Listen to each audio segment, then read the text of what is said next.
Benvinguts a aquesta xerrada sobre les crisis capitalistes i, o sigui, les causes i conseqüències. Parlarem una mica sobre les crisis capitalistes i com aquestes es veuen representades i dia a dia. En aquest cas parlarem sobre... Ja l'he liat, perdó. Dues maneres en què s'expressen, dues formes com s'expressen, que és la caiguda de bancs als Estats Units va començar i després es va estendre a Europa i a Àsia, i com la població respon a aquestes crisis, que és les mobilitzacions massives que hi ha hagut a França i al Regne Unit aquestes últimes setmanes. Llavors, per començar, parlarem sobre la caiguda dels bancs. Al març de 2023, 3 bancs dels Estats Units que estan molt relacionats amb el sector tecnològic van caure. El primer d'aquests va ser el Silvergate Bank, que el 8 de març va anunciar el seu tancament. 2 dies més tard, això no s'aguanta, bueno, és igual, un segon, Vale. 2 dies més tard, el Silicon Valley Bank va haver de ser regulat per gent de l'estat dels Estats Units després de dies de diverses caigudes, que aquest segurament ja heu sentit que va haver aquest col·lapse perquè es va estendre el pànic per tot el món i va portar conseqüències a tot el món. I per últim, el 12 de març, els reguladors també van tancar el Signature Bank, que és un altre banc dels Estats Units. Tots aquests bancs tenen en comú la característica de que havien guanyat molts diners arran de fer inversions en criptomonedes, i això s'entén dintre del marc de que les criptomonedes des del 2009, quan es va llançar al mercat la primera criptomoneda, que eren els bitcoins, i tota la resta van començar a tenir un creixement de bombolla i que anava creixent fins al pic que va arribar el 2020, i a partir del 2021 aquesta bombolla va petar i va començar a caure el valor de les criptomonedes. Llavors, com tots aquests bancs, llavors una empresa d'intercanvi de criptomonedes, FTX, va entrar en bancarrota el 2021-2022, i tots aquests bancs, Silvergate sobretot, tenia inversions amb aquesta empresa, i això va fer que com va entrar en bancarrota, els clients de Silvergate van entrar en pànic sobre els seus diners i van començar a voler retirar els diners, i ja sabeu el que passa, que tothom comença a retirar els diners, encara hi ha més pànic i el banc perd més i més diners. Llavors, en veure això, es va veure obligat a liquidar-se i va haver de retornar els dipòsits als clients i va haver de tancar. Llavors, en el cas del Silicon Valley va passar el mateix. Al veure el que havia passat amb el Silvergate, els clients del Silicon Valley Bank van decidir retirar els seus dipòsits del banc i això va fer que els reguladors de l'Estat haguessin d'entrar i regular aquesta caiguda. I llavors, quan va passar això, aquesta bancarrota va ser la segona major que havia tingut als Estats Units des de l'any 2008, quan va petar la bombolla immobiliària.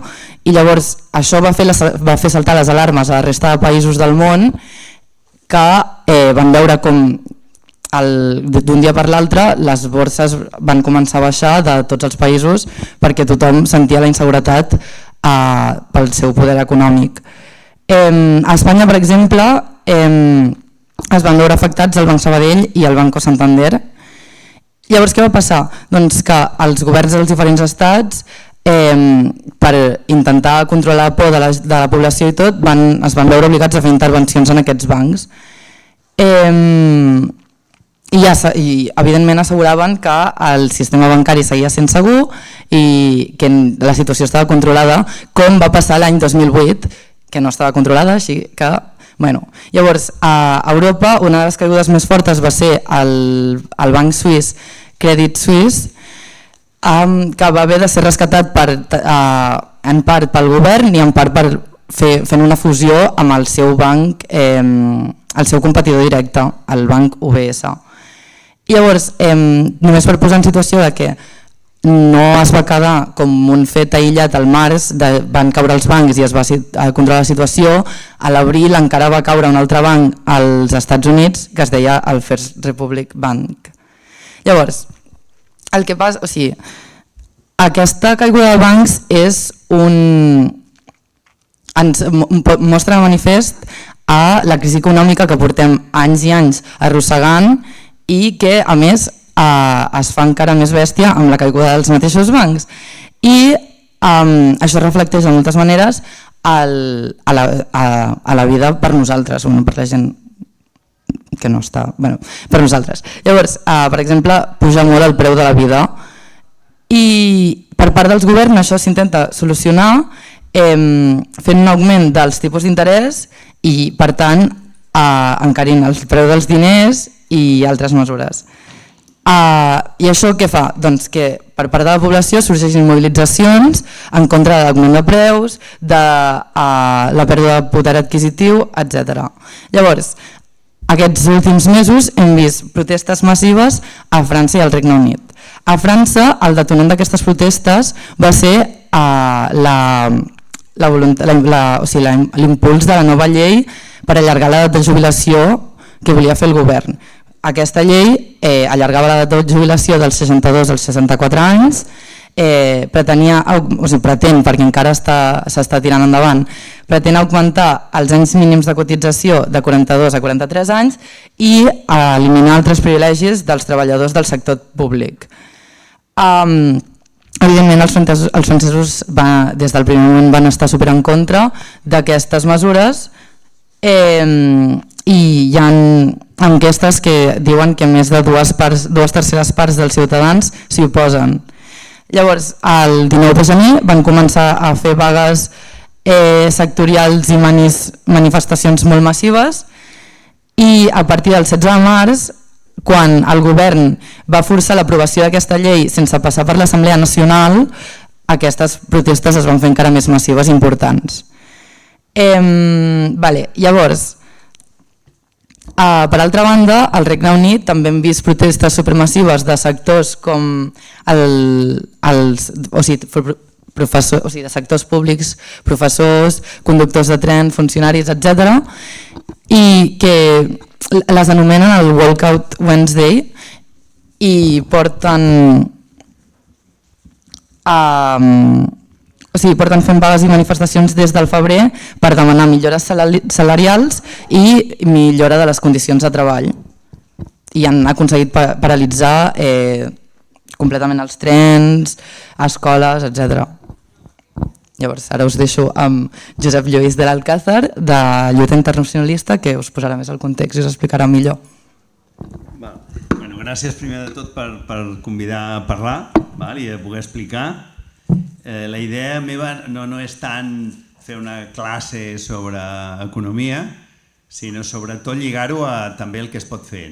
Què ve, què està passant, què ve i què podem fer. Per tant, aquesta tercera part que entronca amb això que comentava ella del que està passant a Europa, amb mobilitzacions, etc., també és una part del contingut que voldríem fer. Òbviament, abordar una crisi com l'actual deixarà un munt d'interrogants i crec que és bo que els deixi, perquè tampoc es tracta de fer demagògia i passar per sobre dels problemes, sinó identificar-los, veure que no serà possible amb l'estona que tenim aprofundir-los suficientment i, si cal, doncs ja continuarem un altre dia o el que sigui. Saps què vull dir? Que no pretenc fer ni una classe ni una cosa que estigui arrodonida i que ho contesti tot, perquè la píldora final que concentra la solució. No és això.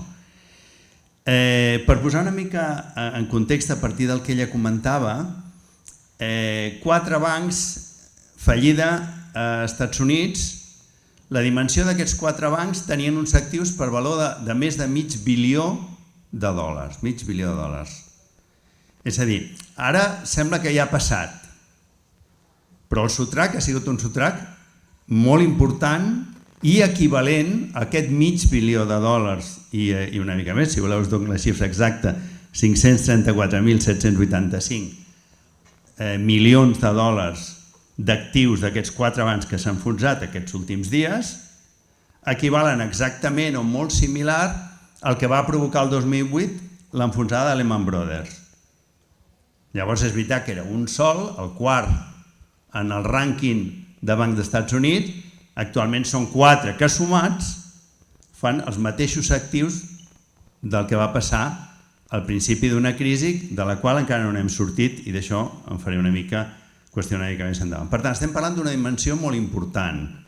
El Credit Suisse va passar igual, és un banc clau, la banca suïssa té és molt important en molts sentits, també en els sentits especulatius i tot això juga un paper important, el refugi de capitals, etc. Però a més va esquitxar el Deutsche Bank, el Deutsche Bank va tenir una caiguda a propòsit de la crisi del Credit Suisse i el Deutsche Bank és el banc més important d'Europa. Per tant, no ha sigut un refredat. És veritat que ells han actuat amb un tallafoc i ara explicarem el mecanisme d'aquest tallafoc. Què passa si no actua el tallafoc i es deixa que una crisi d'aquestes dimensions actuï simplement pels mecanismes de mercat que ells diuen? Això immediatament ens remet a la crisi del 29, del crac del 29. Efectivament, allà no es va intervenir. No va haver-hi tallafoc. Simplement es va esperar que el mercat, molta gent s'ho creia, ho deia, tan llest que és, ell sol resoldria el problema de la crisi econòmica. En aquell moment, la fallida de la borsa va arrossegar a la banca, la seqüència sempre és la mateixa, després veurem el tallafoc on te'l posen, i la crisi de la banca arrossega el capital industrial, sobretot, però en general tot el capital productiu, i fa que en qüestió de 2-3 anys el producte interior brut dels Estats Units caigui gairebé un 30%. Els anys de misèria, creixent, tremendo, les imatges aquelles d'una caiguda brutal, l'atur, pèrdua de poder adquisitiu dels sous, comença la Gran Depressió, tots els anys 30 dura.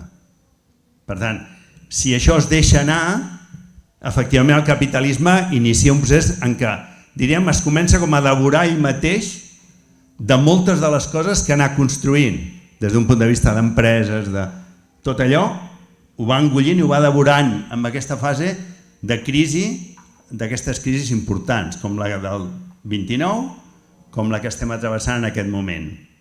Allò va haver-hi un moment en què es van intentar aplicar polítiques d'estat, va haver una rectificació, el New Deal amb Roosevelt, hi ha un intent d'abocar diner públic per intentar contenir la situació, allò va durar 3-4 anys, el 37-38 es reactiva la recessió en diem quan en comptes de créixer, la producció decreix. És una recessió. Tècnicament són 3 trimestres en els quals el creixement és negatiu, però tècnicament és igual, la idea és el concepte. Per tant, la recessió s'activa novament 37-38 i el capitalisme nord-americà, igual que altres llocs del món, aboca tot a la política de guerra i es prepara la Segona Guerra Mundial. Com una forma no només de resoldre conflictes entre imperis, sinó també de resoldre una crisi profunda del capitalisme. Aquesta part és la que sempre, quan es parla de guerra, es queda més amagada, però va ser una manera de resoldre la crisi oberta del 29. I ho deixo aquí, perquè si no serà impossible avançar. Per tant, apliquen un tallafocs. Tots aquests gurus de que el mercat, l'Estat no s'ha d'intervenir i tal, tots estan d'acord que, per exemple, a la crisi d'aquest mes passat, ràpidament hi hagués una intervenció. Per exemple, a Suïssa li va costar 52.000 milions d'euros. No és calderilla, vull dir que, Déu-n'hi-do, no? 52.000 milions. Vull dir que ràpidament intenten ofegar la situació per evitar que aquell enfonsament bursàtil afecti la banca, ja l'havia afectat i sobretot no passi d'aquí i contenir-ho en el punt de la banca. El 2008, si us hi fixeu, també van... Què era? El rescat, recordeu, rescat de la banca. Perquè van inventar fins i tot aquests ideòlegs del capital allò de que és que hem d'anar alerta perquè hi ha coses que són massa grans per deixar-les caure. Si us recordeu aquella frase tant que la van fer popular, sectors neoliberals, sectors que diuen ui, l'Estat, no, clar, l'Estat no quan hi ha guanys, però per pèrdues ja està bé que hi hagi un Estat que ràpidament, i veiem a Rato, a tots aquests del PP i tal, nacionalitzant Bankia, nacionalitzant un banc, traient la propietat privada, una cosa increïble, ofegant una quantitat de diner públic immens, aquí ens va costar 75.000 milions d'euros rescatar la banca i intentar contenir la situació. Què és el que han fet aquest mes? Precipitar això el més ràpid possible. Amb aquest mes de crisi que comentava ella, precipitar això el més ràpid possible, i si un mira què passa en el sector productiu, és veritat que aquesta vegada, tu mires per exemple l'indicador la setmana passada de l'atur als Estats Units i estan mínims, és a dir, és veritat que no ha arribat a la descapitalització de les empreses amb una gran crisi, amb un atur, tancaments massius, etc. Però no ha arribat no vol dir que no arribi. Vol simplement que aquesta vegada l'han passat. Tothom sap, i per això ve aquestes retirades massives de diners, que vivim sobre bombolles especulatives. Després explicarem una mica el funcionament d'aquestes bombolles. I per tant que és una mica com el ball de l'escombra, l'últim es queda a l'escombra. O sigui, aquí està clar que hi ha un últim, que la música pararà i que hi ha algú que pringa de la situació. Per tant, el problema és que quan hi ha indicis, ràpidament retirades massives de capital. Al Silicon Valley en un dia en van retirar 40.000 milions. 40.000, és que són quantitats immenses. O sigui, el tema és, en el moment que... O sigui, no és un problema de contagi d'un pànic absurd. És la consciència real de que efectivament allò és una bombolla i que mentre retiris el diner l'has aconseguit mantenir, però que algú pringarà. I aquest és el problema del mecanisme de les bombolles. Quina serà la propera? No sé. És veritat que el 2008 va ser la part hipotecària, el problema de la vivenda. És veritat que ara ha sigut les criptomonedes, associat amb un altre problema, que va haver una bombolla amb tot el tema de la Covid, de totes les tecnològiques, i les tecnològiques van créixer com l'espuma, es van fer d'or. Una d'elles, el Silicon Valley, no per casualitat estava afectat amb temes de tecnològiques també, pel mig, i tal com van pujar van baixar. Sabeu que gran part d'aquestes plataformes tecnològiques en van començar a acomiadar perquè s'havia acabat la bombolla, i pringa llavors la part més petita, que eren aquests bancs associats a les startups, que són aquestes una mica les empreses més petites del sector que actuen en el moment en què el sector demanda més capacitat productiva. Llavors, això punxa, s'enfonsa i algú pringa, perquè aquí no hi ha, això no és. Per tant, aquest tema del tallafoc és important no perquè resol el problema, sinó que intenten evitar que allò es profunditzi i es faci descontrolat. Però tots sabem el tema de que el problema, diuen, no, és que hi ha hagut massa diner fàcil. Sempre li busquen una explicació. No, és que hi ha hagut poc control bancari. És que hi ha hagut... Bueno, no. El problema d'aquí, i ara jo me'n vaig a l'economia marxista, és que el problema és que el capital necessita permanentment un cicle que es diu de reproducció ampliada de capital. I aquests cicles han de trobar llocs en què es puguin realitzar. És a dir, jo tinc diner, aquell diner no el vull per posar-lo sota el llit. Aquell diner actua com a capital en el moment en què busca sectors d'inversió per fer un cicle per acabar guanyant més diners, clar. Això crea un mecanisme estudiat per Marx, vull dir que aquí i desenvolupat per molts altres economistes, etc., que és aquest cicle de reproducció ampliada de capital. Hi ha una enorme quantitat de diner mundial que no troba aquells mecanismes estables de reproducció. Si un mira, per exemple, la clau del motor del capitalisme, segons el marxisme, que és la taxa de benefici, hi ha una llei que explica Marx de fa més d'un segle, que diu que el capitalisme en els seus moments de desenvolupament té una tendència a la caiguda de la taxa de benefici. Això després, si voleu, ho deixo així apuntat i si voleu després, com que prefereixo més que no allargar-me molt. I després em preguntes i tot allò, si voleu aquestes coses, les deixem una mica per després entrar una mica més a fons. I aquesta tendència a la caiguda de la taxa de benefici, nosaltres li diem, marxista li diem taxa de benefici, un empresari li dirà rentabilitat del capital, la rendibilitat, buscar sectors rendibles de capital, vol dir sectors en els quals inverteixo i després recupero amb un guany substancial. El sector productiu fa temps que no les assegura.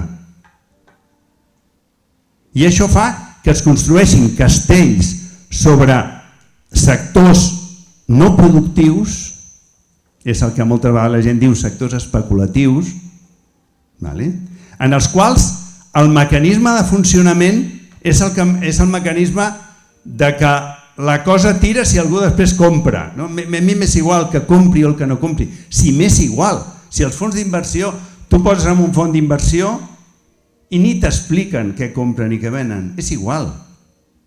Com tal que algú després pagui una mica més. I per tant, mentre la bicicleta funciona i per tant arriba capital nou que no sap què fer, te'l compra i revèn, i compra i revèn, i compra i revèn, la bicicleta no cau. En el moment en què algú o punxes una roda, la bicicleta òbviament cau i s'enfonsa en tot el que porten darrere. Per tant, estem amb una sèrie de bombolles que estan funcionant, que la hipotecària, per exemple, s'ha tornat a inflar per sobre del valor real.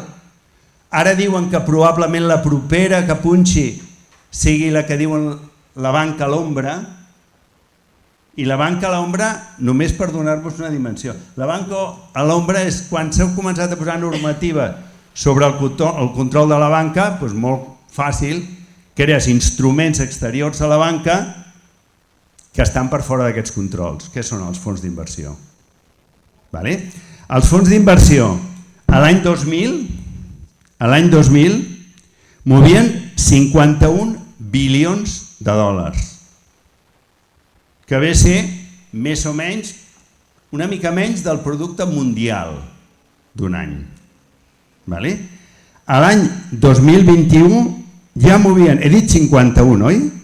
226. Havien multiplicat per 5 els diners que movien aquests fons d'inversió. S'anomena amb d'allò els fons, la banca a l'ombra. Per què? Perquè és el mecanisme a través del qual tot és possible. Les últimes xifres que jo llegia parlaven que en aquest 2023 ja arribaven a moure, si estàvem amb 226, ja estàvem movent quasi bé 290.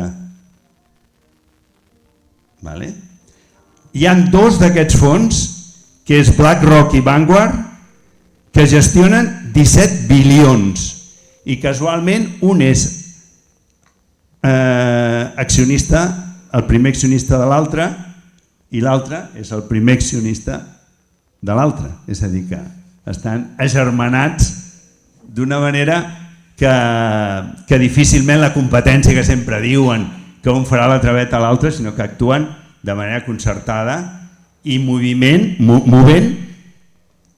Penseu que tot el producte interior brut de l'estat espanyol està en 1 bilió i pico, estem parlant de 17 bilions, com 10 vegades el producte interior brut de l'estat espanyol. Pot ser que peti per aquí? Pot ser. Pot ser que torni a fer fallida? Pot ser. Pot ser que sigui per la via del deute?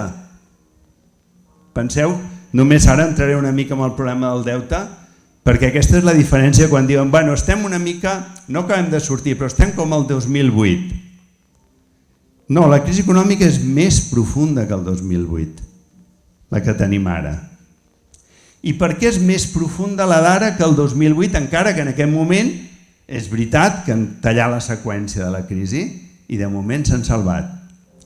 Perquè el 2008 van fer una enorme inversió de diner públic, el rescat de la banca i tot allò, per intentar contenir la crisi.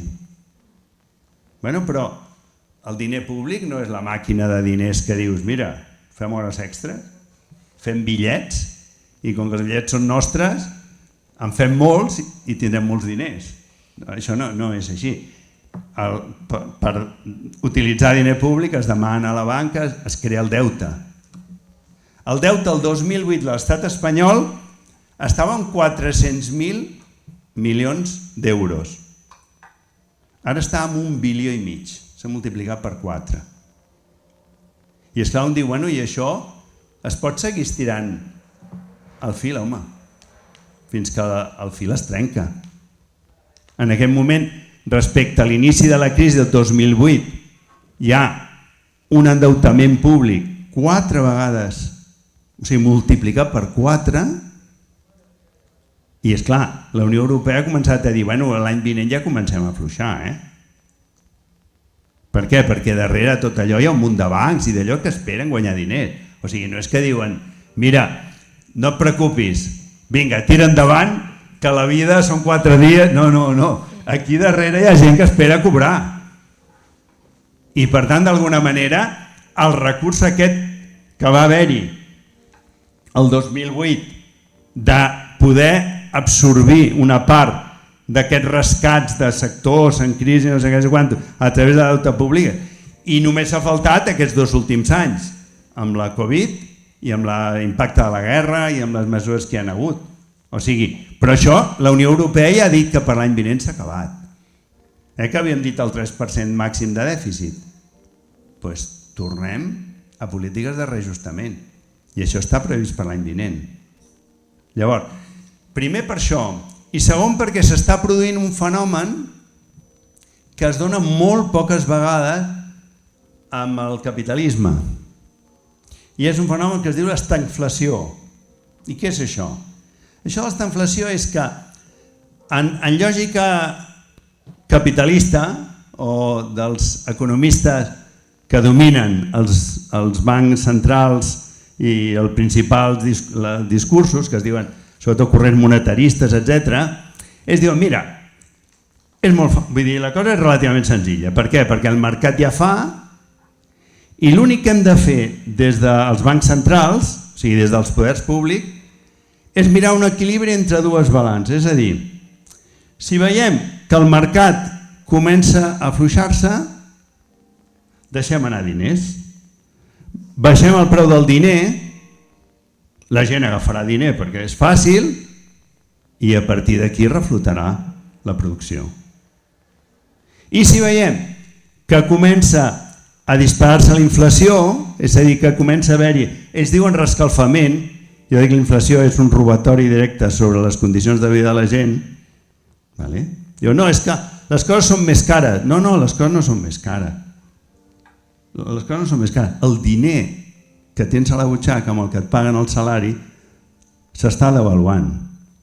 I no és igual, perquè hi ha una cosa que és la teoria del valor, també del Marx, en la qual la feina que m'ha costat fer una cosa és la mateixa. No és que ara em costi més, no és que ara hàgim de posar un treball suplementari, no és que allò ara tingui un valor més alt, no és que el seu equivalent monetari, és a dir, el diner, s'ha enfonsat. I en part s'ha enfonsat per què? Perquè hi ha hagut temps que quan ha calgut s'han posat carretades de diners fent funcionar la màquina. Deien liquidesa, que no hi hagi problema, liquidesa. Bueno, però arriba un moment en què si no seria molt fàcil sortir de la crisi. Posem a treballar i mira, fem bitllets i bitllets i bitllets. No, però això no funciona així. Per què? Perquè ha d'haver-hi un equivalent real entre la quantitat de diner i la producció real. I si no, es reajusta sol, i això és la inflació. El diner va perdent valor fins que torna a trobar un cert equilibri. I és el que està vivint ara. Què és el problema de la crisi ara? Per això, per què és tant un element relativament diferencial de la crisi del 2008? Perquè resulta que la inflació està disparada i l'economia pràcticament està aturada. Hi ha indicis forts de recessió. Per tant, carai, què passa ara? Que si puges el preu del diner per contenir la inflació, ofegues el sector productiu. I si intentes donar més diner, no fas res més que alimentar la inflació. I diuen, Lagarde diu, hem de fer equilibris, i tant que han de fer equilibris, perquè com s'ho fan? Perquè una mica d'això també hi ha darrere del problema del Silicon Valley, i és que l'accés al crèdit era més car. Llavors, no m'estendré, però llavors, com que no tenia accés a crèdit, va haver de vendre uns actius que tots sabien que estaven devaluats, i va ser el senyal perquè, vull dir que perquè li faltava liquidesa. Llavors, aquí el problema de l'estagflació el trobaríem amb un equivalent l'any 1970, pràcticament en 100 anys, hi ha hagut molt pocs moments del capitalisme en què s'ha produït l'estagflació, o sigui que a la vegada se't disparava la inflació i a la vegada se t'està aturant l'economia. Per tant, recursos com el que van tenir el 2008 avui són més complicats de fer servir i per tant estem més a prop d'una nova reactivació de la crisi. Per tant, jo ho dic perquè hi ha com una tendència que tots els discursos polítics també l'any 29 eren igual. Hi havia la Reserva Federal Americana que un mes abans del crac del 29 estava dient que allò era que estaven en el món més feliç. Vull dir que això sempre ho diuen. Vull dir que aquí diuen igual, no passa res, no passa res fins que passa. Vull dir que no. Llavors, saber llegir la situació i saber, sobretot, quins són els mecanismes que el capital intenta utilitzar per sortir d'aquestes situacions de crisi. Primer, saber que estem en una situació de crisi. I després, pensar en quins mecanismes el capitalisme intenta sortir d'aquesta situació de crisi. I aquí els recursos són molt clars. Perquè per una banda tenim grans processos de concentració. Per exemple, als Estats Units, un dels mecanismes que ha intentat fer per resoldre el tema del FED, ha sigut no resoldre la situació interna del banc, però fer que un altre, que en aquest cas es diu JP Morgan, que se l'ha engullit. Bueno, quan un menja un menjar en mal estat, pot tenir només un petit mal de panxa o es pot complicar. I llavors es complicat en el gran, que se l'ha cruspit, que és el que acaba de passar amb el JP. Passarà o no passarà? Jo crec que aquí no es tracta, només es tracta d'entendre els mecanismes, de veure els límits que tenen i de veure com tota la política d'ells és intentar descarregar una part de la crisi sobre la gent treballadora. Si ho miréssim des d'un punt de vista científic, seria absurd. Per exemple, hem dit procés de concentració de capitals. Una. Segona, descarregar una part de la crisi sobre la gent. Com ho fan? Amb una part com la inflació. Per què? Perquè nosaltres l'any passat, la mitjana segons el Banc d'Espanya, és que la mitjana hem perdut un 5,6%. Per tant, som més pobres i tu mires, però el diner ha desaparegut. No, el diner no ha desaparegut.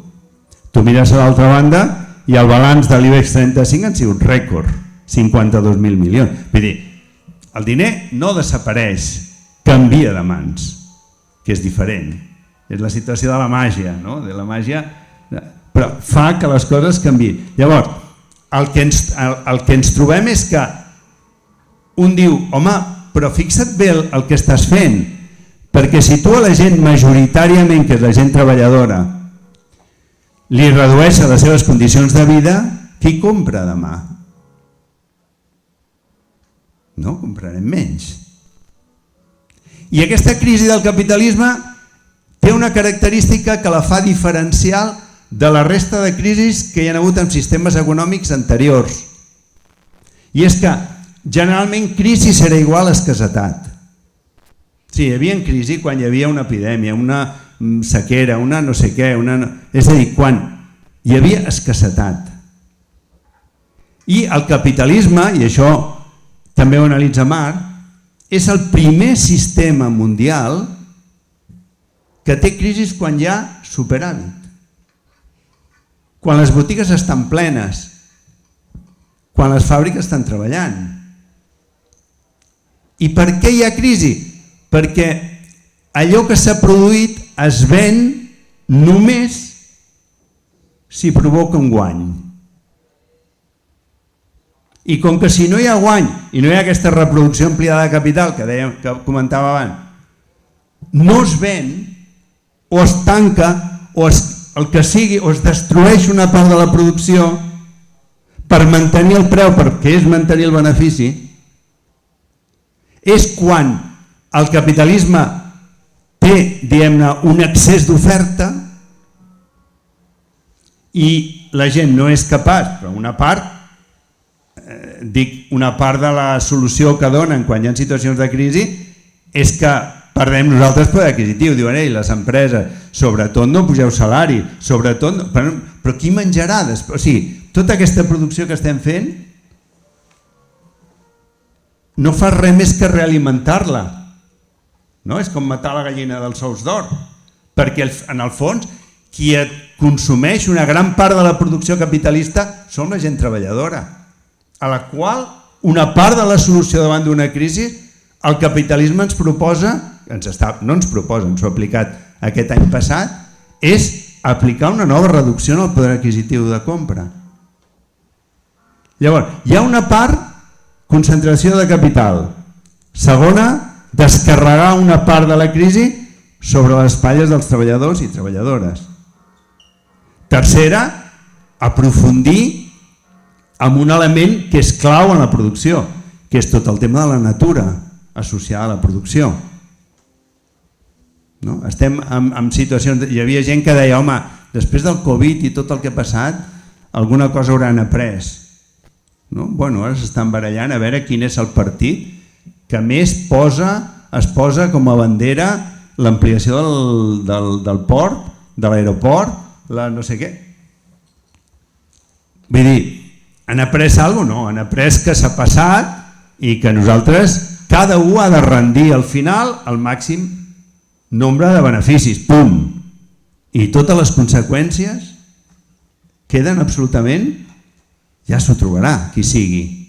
Per tant, no es resol, sinó la crisi s'accelera.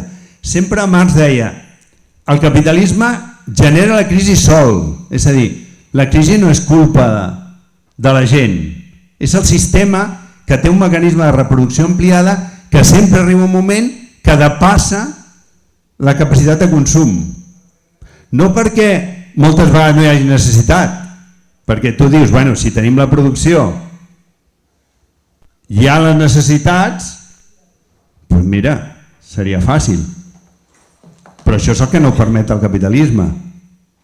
Per tant, expropiem això, que ells no saben, no? En pisos, per exemple, no hi ha un superàvit enorme de pisos, doncs expropiem els pisos si hi ha necessitat de la gent, ens evitem molts conflictes. Si agafem això i ho resolem, ens evitem molts conflictes. Fem que la gent visqui bé i al fin i al cap aquells pisos estan tancats.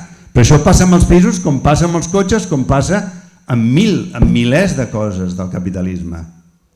No estem en un moment d'escassetat, sinó que estem en un... Llavors, és el moment en què el marxisme diu, quan la societat arriba a aquests punts en què les crisis ja no són per escassetat sinó per abundar, és el moment que és possible un canvi de sistema.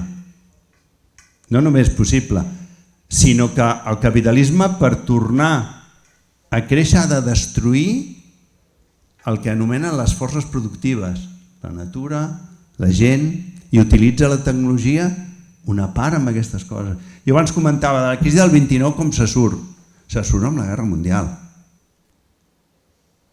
Tota la dècada dels 30 no resol la crisi capitalista.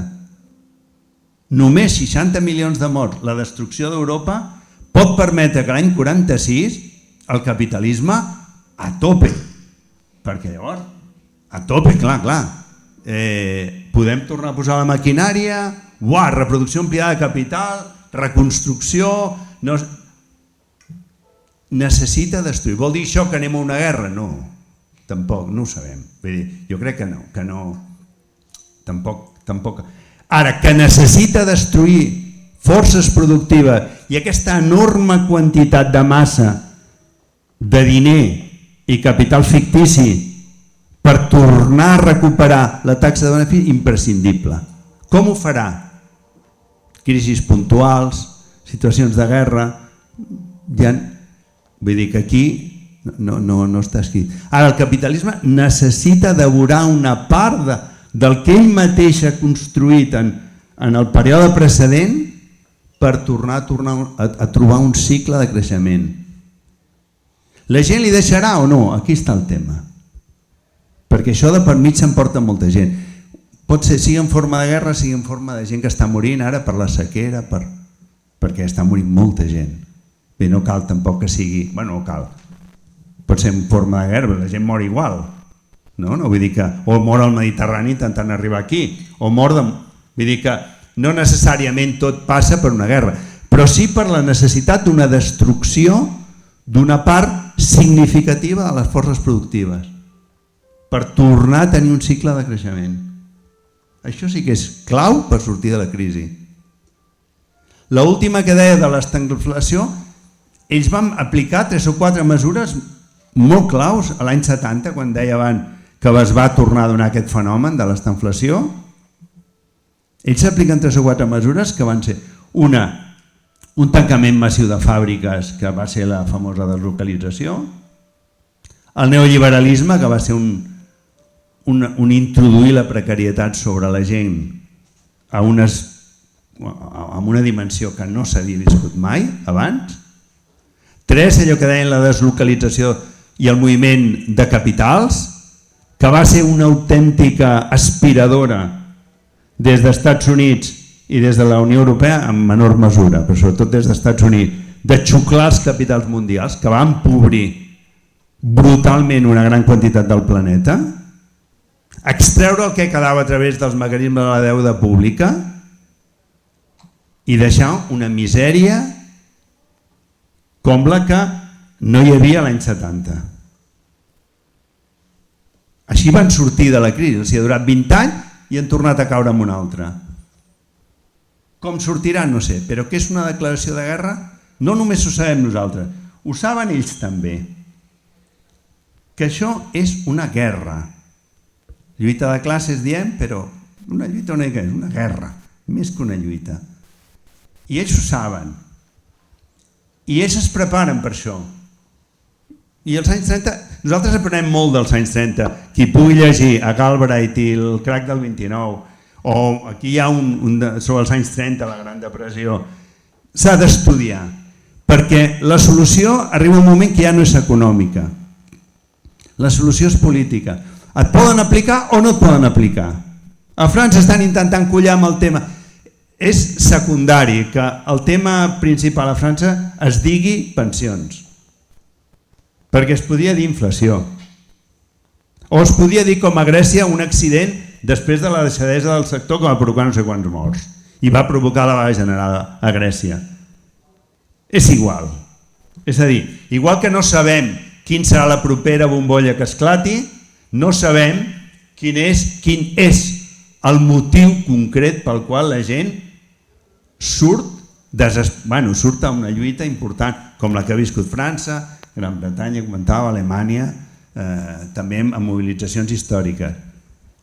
Es deixa la gent o no es deixa? Ja no és un problema si l'economia... No, el problema és la gent es deixa o no es deixa.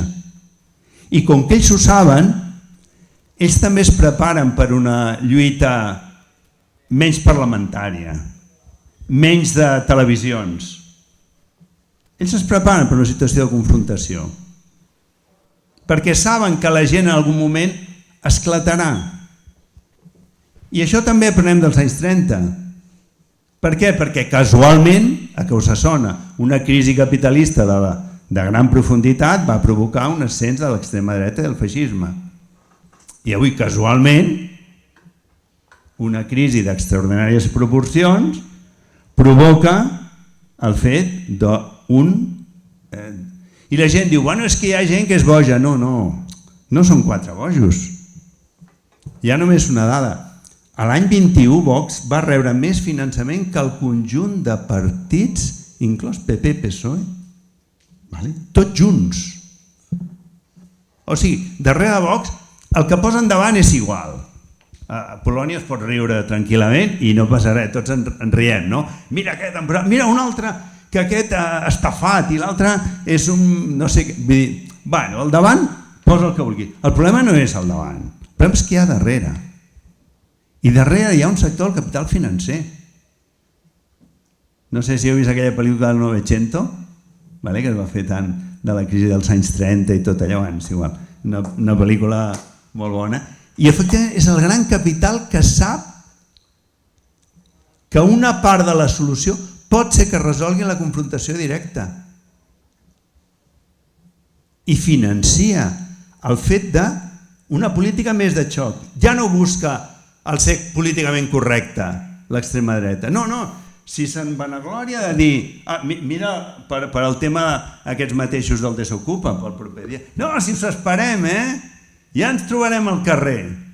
No? El Desokupa per demà passat, o que és de dijous, no? Demà. No? Trump busquen el cos a cos, ja no ve tonteria, sí, jo masclista, sí, masclista, i què? I jo no sé què. Per què? Perquè ja hem baixat al bar, hem sortit de les teles i del Parlament i hem baixat al bar. Bueno, el bar, el carrer, que és una part, és probable que resolgui aquesta crisi. Llavors, quan veiem aquests fenòmens, no veiem, mira ara casualment, hòstia, mira, i resulta que passa a tot arreu, en el món. Mires aquí, la Meloni en allà, tal, el Chega a Portugal, aquí. Hòstia, quina casualitat, tio. I a vegades s'hi troben. Hi ha un tal Bannon que veu que els coordina una mica. I està lligat Bannon a les finances directament nord-americanes. Als poders, mira, i Trump i Bolsonaro. Ai, carai, que casualitat. L'extrema dreta eren 4 gats fa 4 dies, ja resulta que comencen a aparèixer a tot arreu. I quina casualitat. Bueno, és una part del capital financer que es prepara per un xoc. I, per tant, quin és una mica l'últim missatge, perquè m'havia proposat fer-ho en 30 minuts i ara ja és. Quin és l'últim missatge? És que, primer, la crisi no s'ha acabat. Tindrà noves expressions, però sí que ha començat a descarregar aquesta nova situació de crisi d'aquests anys sobre la gent. I això hem començat a veure amb la inflació i amb tota... És a dir, hi ha una part... I l'any vinent probablement ho veurem amb retallades. Educació, sanitat, totes les coses que la gent necessita. I només hi ha un camí, que és fer front a aquesta situació. Ningú ha dit que no és possible que les pensions... Tots sabem que el problema de les pensions aquí a l'estat espanyol és que durant un munt d'anys s'ha estat ficant la mà a la caixa per finançar mil coses. El moviment pensionistes què demana? Demana una auditoria, simplement. Per què? Perquè sap que d'allà ha marxat de l'ordre de 500.000 milions d'euros, que no és una quantitat petita. I sap que si allò es resol, les pensions no tenen per què estar sota el llindar de la pobresa. Qui diu les pensions? Diem el salari. Tu mires beneficis, tots reconeixen, Fons Monetari Internacional, Banc Central Europeu, tots reconeixen que els beneficis, que la inflació ha sigut resultat dels beneficis. És a dir, que les empreses s'han posat fins a cert punt d'acord per poder recuperar una part d'elles del que havien perdut l'any passat i fa 2 anys amb el tema de la pandèmia i altres aprofitar que el moment passava per allà. Això està dictaminat per tant perquè no s'intervenen els beneficis. Semblaria lògic. Si són aquests els factors que estan provocant, posa una limitació de pujada de preu. No. Com a molt et dona un xec. Mira, un xec per... No? Vull dir que sabem que aquesta és la situació, sabem que hi ha una agudització de la lluita de classe i no hi ha altre camí. Que el que han obert a França, per això és tan important, veure'n aquí com es aconsegueix, aquí anem molt endarrerits, molt endarrerit respecte a les mobilitzacions que hi ha en altres llocs. A vegades això de tenir governs d'esquerra va bé, a vegades no, més aviat poques vegades va bé, però bueno, no és que millor estiguem si estan els altres, perquè aquesta tampoc és la solució, sinó que d'alguna manera hem de trobar un mecanisme per arrencar vivenda, salut, sanitat, educació, els elements, perquè tot això ve amb retallades en el proper període. Bueno, no es tracta de desanimar ningú, al contrari, el tema és que ha sigut molt clau a França el paper de la joventut en defensa de les pensions, fixeu-vos que us queda lluny a vosaltres de les pensions, però jo crec que allà s'ha entès i és molt clau entendre que qualsevol d'aquestes lluites que afecten sanitat, salut, pensions, salaris, tot això, la lluita contra la precarietat, la lluita contra la bretxa de gènere, tots aquests elements són coses que o són de tothom o està equivocat. O sigui que aquest seria una mica... Bueno, que quedi... Vale, hi ha alguna pregunta? Vols micro? Vale.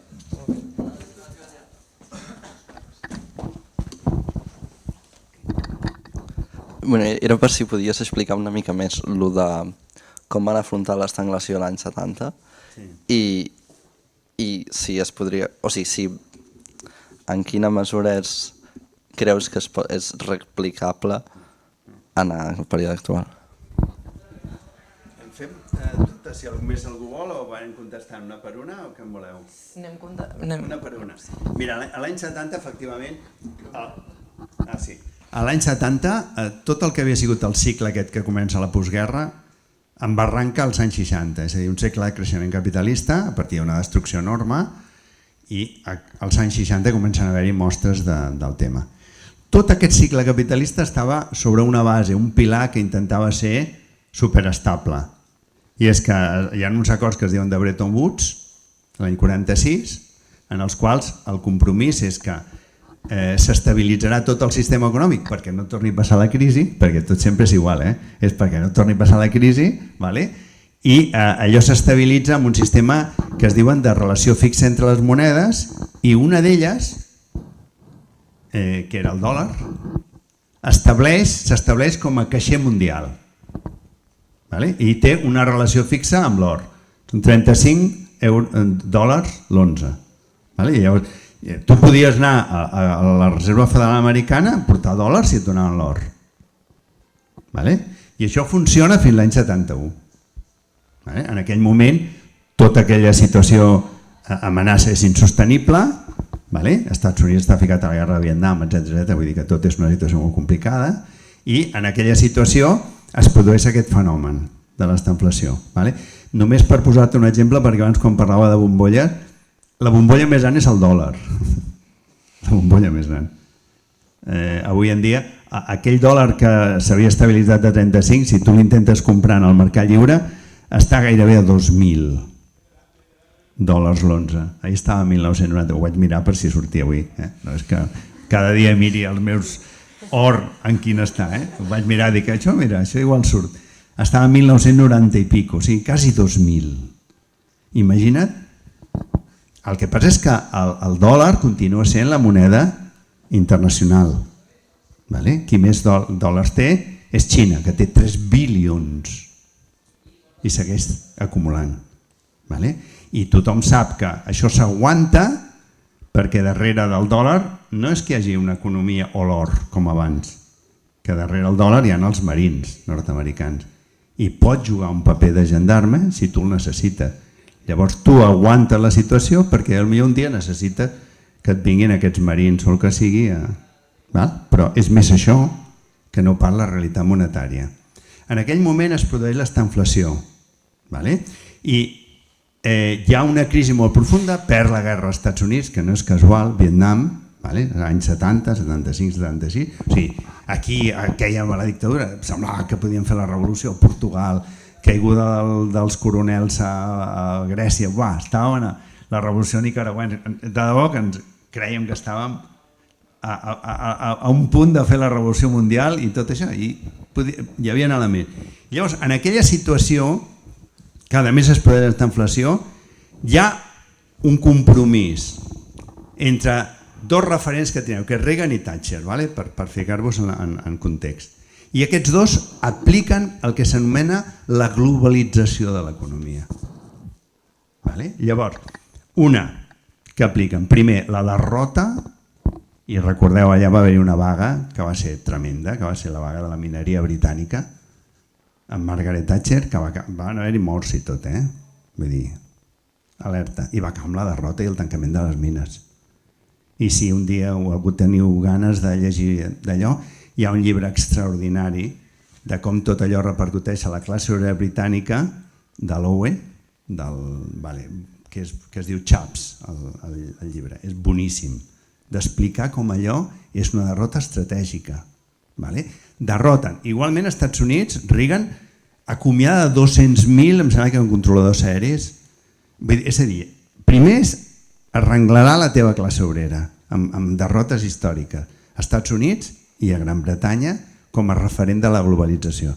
Després, ve el tema aquest del deute, que és com xucles, treus les barreres per tal de que en el mercat i amb una pujada de tipus d'interès molt important, que és el que van aplicar llavors als Estats Units, la rendibilitat que donava tenir dòlars i anar amb dòlars era enorme. Llavors va xuclar i va arruïnar una gran part a través del deute exterior i d'aquestes dues coses, i de la fuga de capitals. Ara ja ho estem veient que comença a passar. Amb la puja d'interessos que hi ha hagut ara, una part, o sigui, per exemple, es queixaven d'Argentina, tot allò, que hi ha una fuga de capitals enorme, que està agreujant la crisi actual. Argentina aquest any passat estava en una mitjana del 100% d'inflació. 100, no 10, aquí 10, 8, no, 100% d'inflació. Llavors, tot això una part està provocat per aquesta manera, o sigui, una aspiradora de capitals brutal que va haver-hi. També va haver un element molt important, que ara no em dóna temps a desenvolupar, que va ser la reintroducció del capitalisme a la URSS, l'antiga URSS, Xina, o sigui, un terç de la humanitat que havia sortit, jo no diré del socialisme, perquè per mi hi ha una discussió, sinó en tot cas que havia sortit del capitalisme, anem a deixar-ho així. Hi ha una reabsorció. Per exemple, Xina va ser clau per la deslocalització industrial, que es fa amb empreses nord-americanes. Una part del que hi ha a Xina són 35.000 multinacionals. És a dir, Xina, una part és directament que al principi ells creien que allò es convertiria en una semicolònia i no ha acabat igual, però això és una altra discussió de Xina i tal, ho deixo aparcat. Però és molt important la reabsorció d'aquesta part del mercat que escapava, que no estava directament integrada, i la integració és completa. Actualment Xina, Rússia és capitalisme, vull dir que podem discutir detalls, però és capitalisme i està perfectament integrat. Llavors són 2 o 3 o 4 recursos. Això es pot reproduir ara? No. Es pot aprofundir? Sí. Per exemple, l'empobriment de la resta del tercer món, que s'anomena, sí, és probable. Tu pots seguir aplicant l'aspiradora. Ja dic que en les primeres puges importants del dòlar ja s'ha vist un fenomen de flux de capitals cap als Estats Units. Per això s'ha reforçat el dòlar, etc. Vull dir que aquí s'han enfonsat diverses monedes pel camí. Llavors, poden tornar a aplicar una volta més de deslocalització industrial? Aquí hi ha una discussió més dubtosa, perquè s'arriba a uns límits en què això se pot girar en contra. Tu ves deslocalitzant i com un dia el deslocalitzat et discuteixi, per exemple, una part de la pugna per mercats amb Xina, ve que es va deslocalitzar molt i efectivament amb el procés aquell d'acumulació que va significar aquelles inversions i tal, s'ha reconstruït un espai que en moments disputa mercat mundial al propi Estats Units o multinacional, vull dir que també té un límit. Llavors, no es veu massa quins elements d'aquests, més enllà de l'augment de l'explotació sobre la gent, però més precarietat. Però és difícil de reproduir. La idea sí, però les formes, saps? Igual que la idea del 2008. Una cosa és que sí que han d'anar per aquell camí, perquè és el camí que ha anat sempre el capitalisme, i l'altra cosa és que les formes han de trobar nous instruments. No? Vull dir que... Alguna pregunta més? Vale. Potser és una tonteria, però actualment, per exemple, amb els nostres diners que tenim ara, com ho hem de gestionar amb els bancs? O els hem de tenir fora del banc? O sigui, hem de, ja m'entens, o sigui, potser és una pregunta molt tonta i em sembla una tonteria, però vull dir, amb tota la crisi aquesta que hi està havent i tal, és millor seguir el joc o... Bueno, és que potser no tens ni temps de desenvolupar tot això, però és això, bàsicament sí, això. No, està bé, està bé. El que passa és que estàs atrapat. Estem atrapats. Sí, és com la gent que es busca la illeta al mar. No, si és que no va això. Sí, t'atrapa d'una manera, t'atrapa de l'altra. Per què t'ho dic? Perquè un pot dir, retirem diners. Jo ara parlo com a, imagina't Soros, no? Que fos Soros aquí, no? Bueno, què està fent Soros ara? Una part, quan venen situacions d'aquestes, què fas? Comprar terreny, per exemple. No guardar diners, no treure'l, perquè si el treus i la devaluació se te'l menja. Tu imagina't en aquest moment la gent que hagi fet això a Argentina i de cop i volta ha perdut el 100%. Per favor, quin desastre. Vull dir que se t'ha reduït. Saps què vull dir? No hi ha solució de sortida. Home, jo el que diria és, clar, dins del que algú ha de preveure que si la situació es complica alguna cosa hauràs de tenir de coixí, tenir el mínim possible. Però clar, això és una... Què vol dir el mínim possible? Que sempre que siguin coses tangibles i que es pugui d'allò, doncs... Què va fer Soros a la crisi del... Comprar mines d'or. Soros. Ara, en canvi, jo no sé per què ara se les ha venut. Jo crec que s'equivoca, però bueno, això ja és una discussió que de fet hi havia una discussió quan ja estava a 1.200, que és quan ell se les ven, i semblava evident que seguiria creixent, i realment ha seguit creixent. No sé, vull dir que buscar el recurs de l'or sempre, el recurs de l'or, per què? Perquè en principi, però després no menges amb hort, vull dir que a tu a casa pots arribar a comprar res, unes 11 a $2.000, sí, per tant 1.800, una cosa així, euros, et dona per una onça, i una onça no és res, vull dir, són 33 grams, 32 grams, no? 32 grams una onça, no?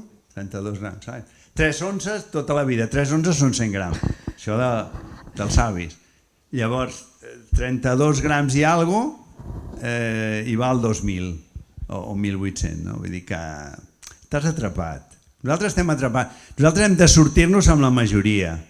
Amb la majoria vol dir amb la gent que siguem capaços de no permetre el robatori i la destrucció que el capitalisme amenaça i que puguem ser capaços de construir una sortida. Jo crec que l'altre... Home, sí que és veritat que en un moment donat dius, mira, doncs compro ara, també, no? Però pel que movem nosaltres, no. Vull dir que... no sé. Algú més vol fer una... Vale. Em sona que fa uns quants anys, per allà 2010 o alguna cosa així, sortien tot el tema de les cooperatives i les monedes locals, i això no podria ser una mena de sortida, o sigui, com més des de sectors més puntuals, com, jo què sé, pobles, barris, aquestes coses, com reconstruir-se així? Sí, amb això hi ha un treball boníssim, jo dic perquè, mira, vaig deixant temes, igual si un dia voleu parlem d'aquest tema. Un treball boníssim que ja té més d'un segle, que és de Rosa Luxemburg, sobre les cooperatives, boníssim. Perquè hi ha sempre l'intent de... Fins i tot va ser famós allò de parar el mundo que me apeo, no? Que deien? No? Se sona una mica això? No, poder és... Bueno, no. Vale. A l'intentar trobar la illeta en què pugui sortir d'aquest mar. Llavors, la cooperativa sempre intenta ser aquesta preservar. I Rosa Luxemburg, i estic parlant d'un document que, si no recordo malament, del 1903, o sigui, més de 100 anys, deia la cooperativa primer només pot funcionar si el cercle és molt curt entre producció, consum, venda i consum. És a dir, pots aguantar una cooperativa de consum, per exemple, en productes del camp, si trobes un mercat estable a través del qual tanques molt ràpid, però quan la cooperativa ha d'entrar en circuits més amplis, és a dir, la gran majoria de la producció que tenim al voltant són circuits més amplis, la cooperativa queda sotmesa a les lleis del capitalisme. Llavors Rosa Luxemburg deia, i llavors tota cooperativa té dues ànimes. Diu, perquè neix amb una ànima obrera, d'intentar ser tots iguals. I té una ànima capitalista que és que ha de sobreviure en un mercat capitalista. I aquestes ànimes es devoren una a l'altra. Per aquest és un principi del marxisme, és que la lluita de classes és entre dues classes que són irreconciliables. I la cooperativa, si veieu, o acaben com a Bacus i com no sé què, que no li trobes la gràcia d'on t'ha quedat l'ànima obrera, perquè tenen la gent en unes condicions tremendes, o quantes coneixem que acaben enfonsant-se, i moltes d'elles amb una bronca entre la gent que l'ha muntat, terrible. Per què? Perquè t'acabes autoexplotant. Llavors, només Rosa Luxemburg, per això dic que aquest text és una joia, sobre la discussió del cooperativisme, perquè sembla que és un invent molt recent i aquesta reflexió està feta fa 100 i pico d'anys. I a més és molt poètic, en el sentit aquest de les ànimes i tot allò. I jo ho recomanaria perquè no hi ha sortida. Home, si tu no tens res més i estàs a l'atur, benvinguda sigui el que puguis per sortir. O sigui, no, aquí no hem de fer bons dolents i no. Jo estic treballant a no sé què i jo soc conscient de la plusvàlua, que no hem pogut entrar avui amb una mica amb els conceptes bàsics de funcionament de l'economia capitalista i tal, perquè és impossible la xerrada, no? Però si un dia voleu. I jo sé que sóc autoexplotat i que em provoca una plusvàlua i tal, però he de viure. Llavors, jo no pretenc fer ideologia. O sigui, el que sí que pretenc és dir que no és la solució. No és la solució al capitalisme. Ara, pot ser una solució per un grup de persones que... Pues benvinguda, o sigui, no farem de dir no. Ara, per això us recomanaria el text aquest de Rosa Luxemburg, el trobeu a internet fàcil i és esplèndid i ho explica perfectament el tema. No pots viure al marge de dic. Ella escriu això, Mana? Està a Reforma o Revolució. Sí. Ella escriu sobre, polemitzant amb el reformisme, que el reformisme creia que hi havia en 3 pilars no calia fer la revolució, sinó que el capitalisme evolucionava. Amb aquesta tendència al capitalisme, la concentració de capital i tal, diu, bueno, doncs quan un cop està concentrat, el tens més fàcil per dominar i fer-li fer el que tu vulguis. Llavors, com li fem fer al capital el que jo vulgui i que cregui i que no ens faci mal a la gent? Doncs amb 3 mecanismes. Ell deia, uns sindicats poderosíssims. Segon, tenint en el Parlament una fracció socialdemòcrata que sigui capaç de legislar per posar a ratlla els capitals, que com que ara els tenim molt concentrats, és més fàcil obligar a un que obligar a 1.000. I 3, amb el desenvolupament d'un procés cooperatiu que permeti poder prescindir un dia de la propietat privada tal com la té un capitalista. I per tant molt més igualitària, perquè la cooperativa neix d'un plantejament molt més assembleari, molt més... I eren els 3 pilars. Llavors ella en aquell llibre, efectivament, es dedica a desmuntar per què el sindicalisme no acaba, diguem-ne, controlant la fera, perquè és impossible que l'estat burgès en les seves institucions s'acabi dominant el capitalisme en funció d'una classe que eren els treballadors i tal no sé què, perquè és un estat de classe i perquè la cooperativa no és l'alternativa al capitalisme. I jo també crec que és un altre llibre, també, esplèndid, per poder-ne parlar. Algú més?